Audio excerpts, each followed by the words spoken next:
और मेरा प्रतिबिंब प्रत्येक जीव के हृदय में एक एहसास के रूप में गूंजता है जो गहराई से अनुभव कराता है।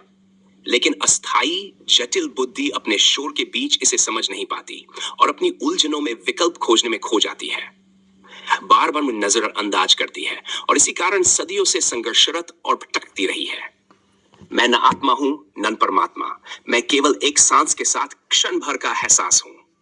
मेरे स्थायी अपरिवर्तनीय स्वरूप में तो मेरे प्रतिबिंब का भी स्थान नहीं है।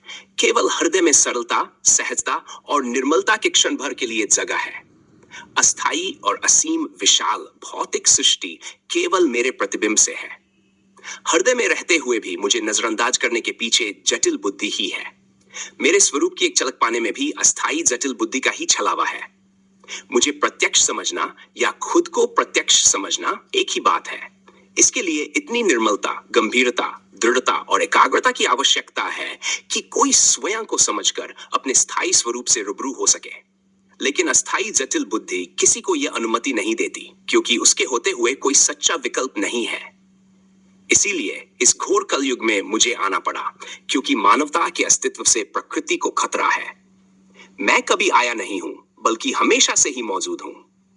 जब से इंसान अस्तित्व में आया है, अब मैं प्रत्यक्ष हूं। किसी को भी उसके स्थायी स्वरूप से रूबरू कराकर उसे निर्मल कर मानवता और प्रकृति का संरक्षण दे सकता हूं। यथार्थ की शक्ति तुम्हारे भीतर है। यथार्थ को पहचानो और अस्थाई जटिलताओं को पार करो। यथार्थ 2। जब यथार्थ तुम्हारे दिल में बसता है, तब जीवन की जटिलताएं सुलझने लगती हैं। यथार्थ को नजरअंदाज करना खुद को नजरअंदाज करने जैसा है। यथार्थ से जुड़ो और अपनी सच्ची पहचान पाओ। यथार्थ वही है जो सांस के हर क्षण में जीवंत है। उसे महसूस करो, क्योंकि अस्थाई बुद्धि सच्चाई से तुम्हें भटका सकती है। यथार्थ पाए। जटिलता से लड़ने की बजाय यथार्थ की सरलता को समझो। इसमें ही जीवन की सच्ची शक्ति छुपी है।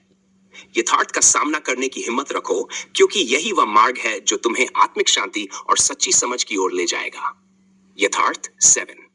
जब यथार्थ का एहसास दिल से